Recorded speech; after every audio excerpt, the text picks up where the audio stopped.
Hello, my name is Robert. I'm the creator of Hokko Life, and I figured this month, and hopefully in the future months, I would start doing video updates for you for the monthly devlogs.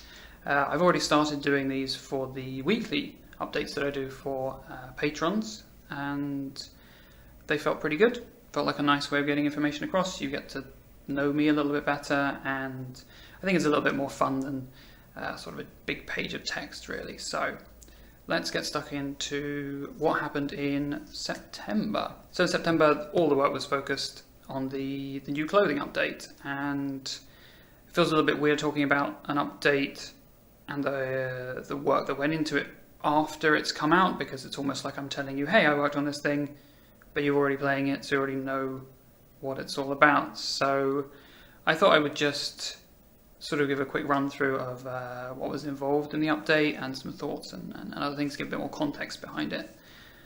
The 3D paint tool was something that actually I wanted to do for quite some time. I felt that the 2D version was, although it was okay, it wasn't super great, and I thought, well, now's sort of my chance, really.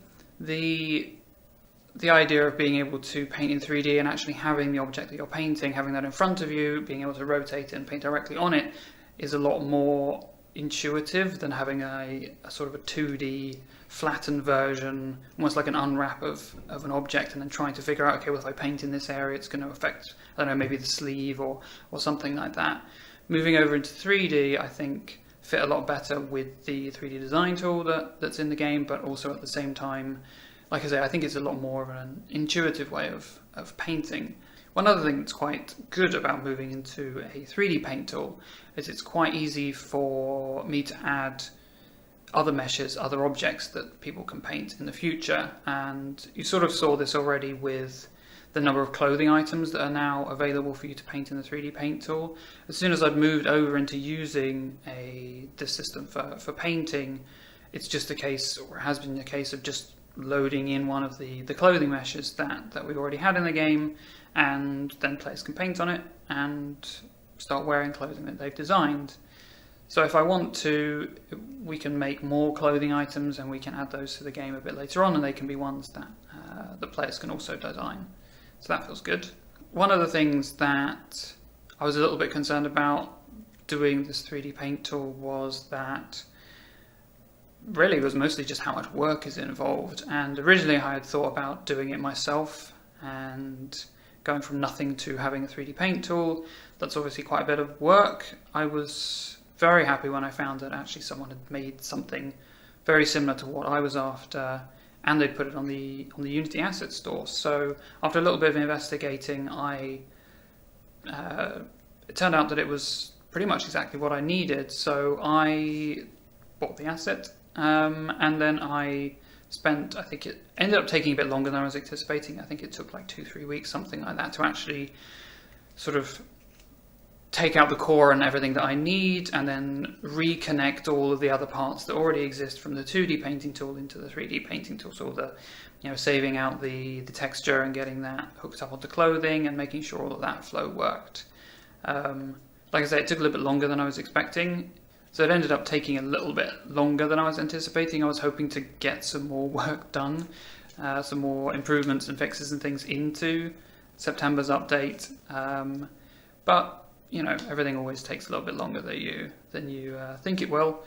I'm just very thankful that I was able to find an asset that pretty much did what I needed, and it saved me a lot of time there. If I'd started doing everything from nothing and implementing it myself, then I think, things would have been a lot worse shape for that update.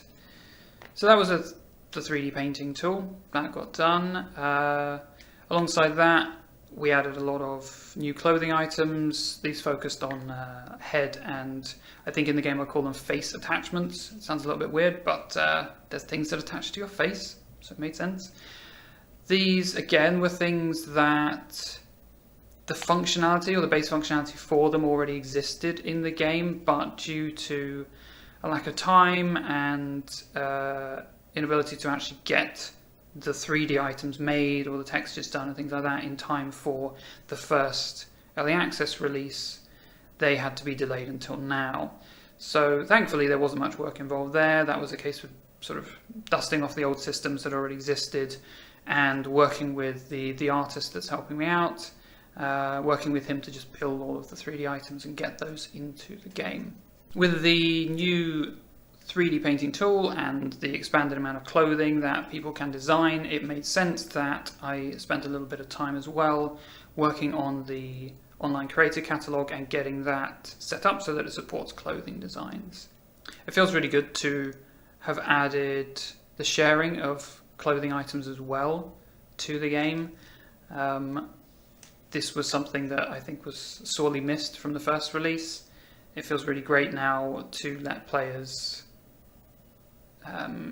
be creative with their clothing items for designing stuff, and now being able to share them. I think there's potentially a lot more scope for items and things that people can make with the painting tool. I think maybe it's a little bit sort of easier to approach than the design tool, and that's for a number of reasons. I think there are things like tutorials and stuff that need to be done for the design tool and getting all of that going, but I think just being able to paint on something feels a bit more intuitive, and I think it's easier for you to come up with designs. And so doing the 3D painting tool, getting that in, and also then letting players share stuff, feels now that the sort of online content sharing has come to a much better place, and all of the updates that have gone into September's feature update, they all lead into what is being done and what I'm currently working on for October's update, which is actually sort of expanding the online stuff and reworking how all of that is interacted with, how that feels and how you play, sharing of content.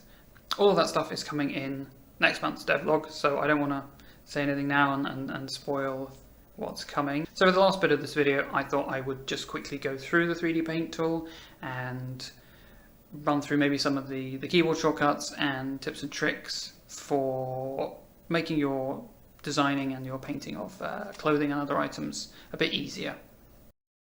Okay, so this is a new painting tool, which I'm sure a bunch of you have probably already seen. With the move into 3D, that means that we're going to obviously be rotating and moving the camera around. The rotation is done the same as in the design tool, so if you hold down the right mouse button or use the right thumbstick on the gamepad, you'll rotate the camera. One addition that I added when working on this camera and managed to use as well on the design tool, now they actually share the same camera system, so any changes I make on one will happen on the other, and that means that hopefully there won't be anything weird if you use one tool and all of a sudden the controls are different for another tool. So that's pretty nice. But going back to what I was saying, one thing that I added was the ability to pan the camera. So either you can hold in the middle mouse button and that will move the camera left and right, up and down, or you can hold the space bar as well. So that works both on the painting tool and in the design tool. So yeah, once you've got the camera in a location that you like, you can just press the left mouse button and that will start painting. I'm not going to attempt to paint anything good looking in this quick run through, but yes, ta-da, there we go. So yes, the scroll wheels, like in the design tool, used for zooming, and that was how you kind of use the camera and navigate around. We've got, let's change this to a nicer color, so let's go for blue. Yeah, so we've got a nice little blue brush now. Okay, cool. So one other thing you probably noticed down the left hand side here, we've got a preview of what your brush looks like, but we've also got a couple of sliders. So the slider that's on the top, that one is for your size, for the brush size, so you can drag that left and right and that will change your brush size. And actually let's change to another brush. The other slider is for rotation, but that's not going to be very interesting if we just have a circular brush, because if it rotates, it'll just look the same. So let's go in here and then we can drag this left and right to rotate the brush. So we couldn't rotate brushes before, so that's another thing that I've been really happy that I managed to get into this update. So now you can rotate brushes, so that's pretty good. So one thing that I wanted to mention, I think will hopefully save you a bunch of time when you're doing painting stuff. Instead of going down here and moving these sliders backwards and forwards, you can actually press the keys that are next to them. So for example, if I press S for size, I can press S, up comes this little pop-up, and I can move the my mouse left and right, and that will change the size. I can click to set it and then change the size. And similarly with rotation, you can press R, this will bring up this, and you'll be able to, yeah, you can rotate your brush through this little pop-up. So it saves you a little bit of time instead of having to go down here and drag that around. If you're playing on gamepad, you're probably already aware of that. Let's just switch to gamepad here. You'll see there are the prompts for the right bumper. That gives you size control, and the left bumper, that will give you rotation, like that. So that's kind of a quick tip for how you change the size and change the rotation. I'll just change my brush color to something else. So now we've got an orange brush, awesome.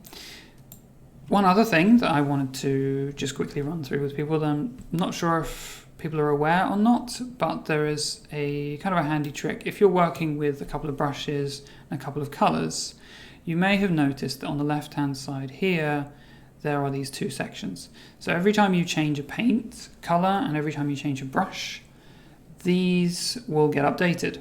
So we've used blue in the past, and now we've got an orange brush, so they've got blue and orange here. So it makes things a lot easier for you to say, okay, well, I want to do a bunch of stuff in orange. Now I want to switch to the blue paint. Instead of going down here, bringing up this menu, clicking on blue, you can just click here, and then you've got blue paint. So it's like, okay, well, I want to do a little bit of blue here, switch back to orange, switch back to blue. Your most recently used three paints will be up here. Similarly, this little section here is for your most three recently used brushes. So if we go in here, change to a button, and then let's say I have the stud brush as well, you'll see that these are the brushes that have been most recently used, and I can click on that. Now I've got the stud brush, click on orange, so I want to make it orange. Press R to rotate it, get it about there, press S to change the size of it, and then pop it down. Okay, so we've placed some of those. Let's switch to a button. Just click the button, and now we've got the button brush.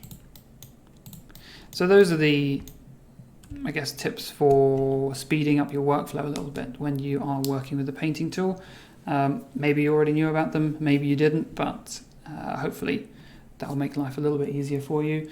With the cycling of brushes and paint colors, if I just switch to the controller, you'll see they've got these the prompts here. So you can press right on the D-pad, and that will change the color of the brush that you have, see? And if you press left on the D-pad, that will cycle through your three more recently, most recently used brushes. So that's how you would do that on the gamepad. If I quickly just change to a floor design. So this is very similar to what we had before, the 2D designer. One thing I wanted to just quickly talk about that maybe, again, maybe something you already know about, maybe not. Once you've got something that you think will be a wonderful either flooring or wallpaper design, this is definitely not one of those. If you come in here, you will see that there is, despite the fact that the tooltip, the text is cut off, you will see that there is this preview design option.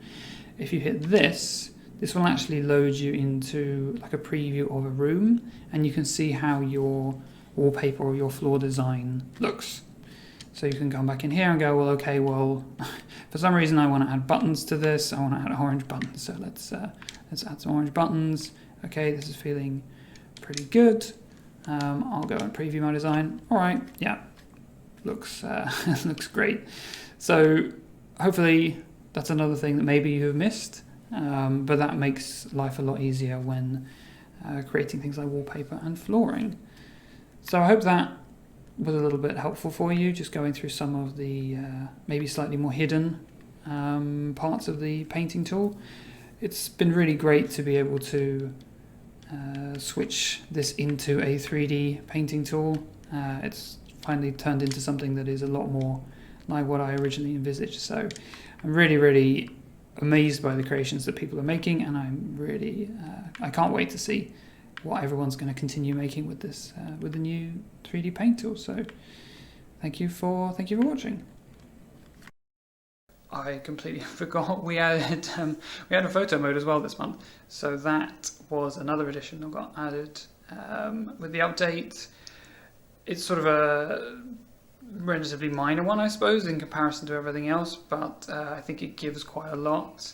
It's something that has been requested quite a bit, and coinciding with doing the clothing update as well felt like a good timing. It means that players can work on their own clothing designs, do a lot more stuff there, and then actually now they have the tools to take nice pictures and share the stuff that they've been working on.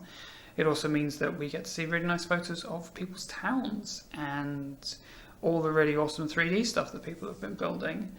I think giving players the ability to take the photos from more of a sort of realistic camera angle makes a huge difference in how you appreciate the environment, the creations, things that people are sharing, and it feels a lot nicer than just seeing everything from a top-down camera.